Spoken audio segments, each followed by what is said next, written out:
Good afternoon, friends. How are you?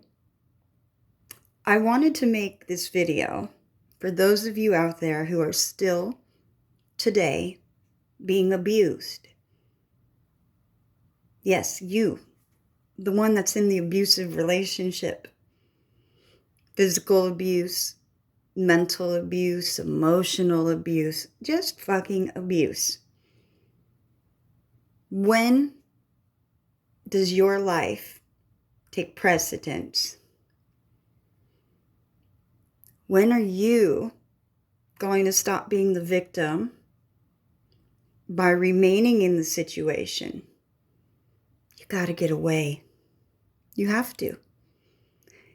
Your self-value is more important than that person's self-beating of you. You don't need to be beat up. You need to be lifted up. I know it's hard. I know it can be so fucking hard. I know. I've been in situations. You got to make an exit strategy.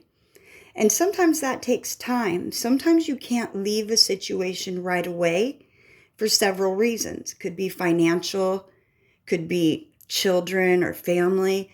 It could be that you are afraid that they will kill you if you leave, because that does happen quite often in abusive relationships where a person will abuse you so bad but tell you if you leave, they'll kill you. Yeah, I had an aunt, unfortunately. Her name was Judy. She was with a man who, when she broke up with him, didn't want to let her go. And he said, if I can't have you, nobody can.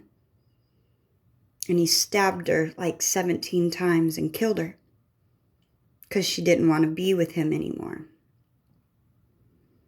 So I understand it could be hard getting away, but it's also hard to stay.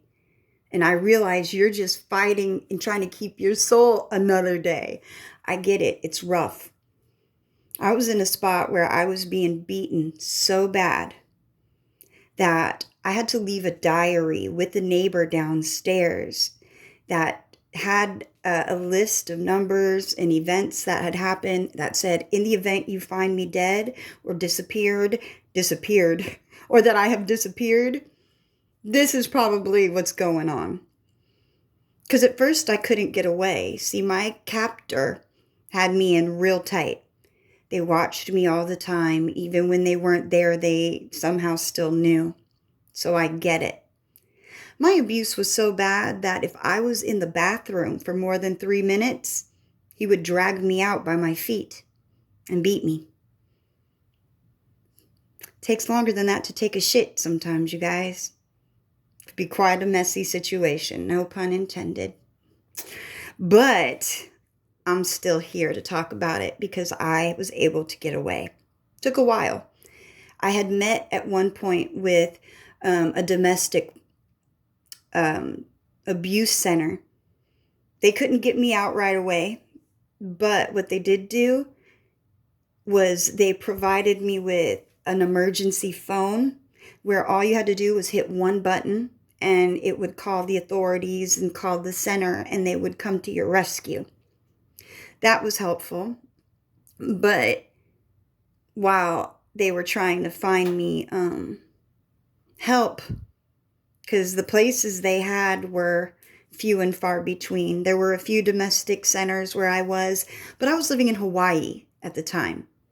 And Hawaii is very small, so there's not as many options. But they did provide me with some numbers and some backup and some suggestions so that while I was there, I could remain safe. My abuse was bad enough to where when I would sleep at night, just to sleep, this man would hit me over the head with a frying pan, a cast iron skillet,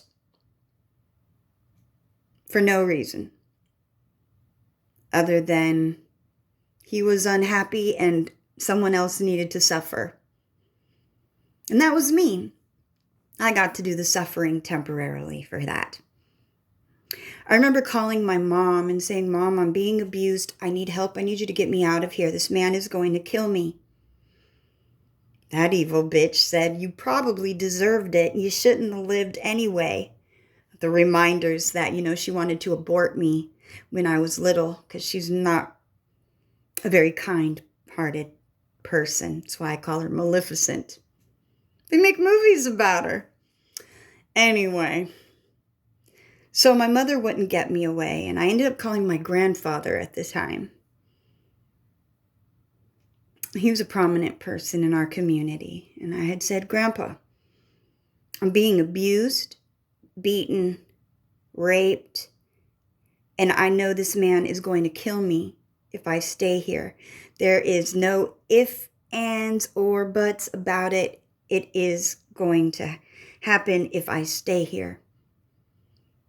And luckily, my grandfather helped me. He bought me a plane ticket, and I was able to sneak out that week. I packed up 2 bags, got my little suitcases, headed to the airport, and got the fuck away. Thank God. Thank God. Now, it was hard because I couldn't let him know I was leaving, and I couldn't let him see the change in my demeanor when I found out that my grandfather was going to help me. I had to still play the same role. I couldn't show any extra emotion one way or the other, or I would be suspect. Why are you happy? What you smiling at over there? What's going on with you? Like I didn't have a right to smile. See, people will do anything to steal your joy, and especially if you let them. That was a really shitty situation. But I survived and I got away. I had bad PTSD and anxiety after that happened for years. If a door slammed, I'd start crying. If I hear loud footsteps, I start crying. I slept, and I still do, with shoes near the bed, always ready to run. See, some things are hard to change, and I still have some of my old habits of protection, but more for comfort.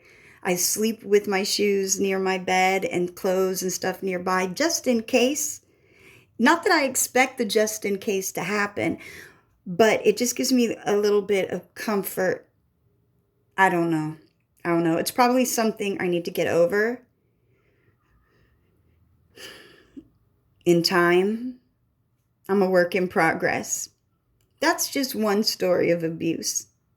That's just a little something. But my point, you got to get away, or else you're going to just spiritually die because you're going to shrivel up. You're going to mentally no longer care. You'll just zone out and check the fuck out, where everything you do is on autopilot. Nothing is because you really are happy. You're just in survival. And you don't want to stay in a mode like that. You really don't. If you're sitting there staying in the cycle and just surviving, how are you going to get out? How are you going to make your life better? What do you have to look forward to? You got to do things to change your life so that you can look forward to things of your creation. You are worthy. You don't deserve to be abused.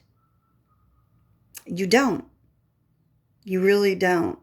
See, for a long time, and even to this day, sometimes I'll think about things and like, damn, did I deserve to get my ass whooped? Because I did say some smart ass shit sometimes, or I slicked off at the mouth. No, it's not okay. It's not. So I will find myself doing that Stockholmy shit sometimes where I'm trying to stand up for my abuser. You don't want to do that either. That could turn also into fawning. So you got to be careful. Make an exit strategy. If you're not ready to leave right now, at least start thinking about it. Even if you're not really planning right now on leaving, just look at options.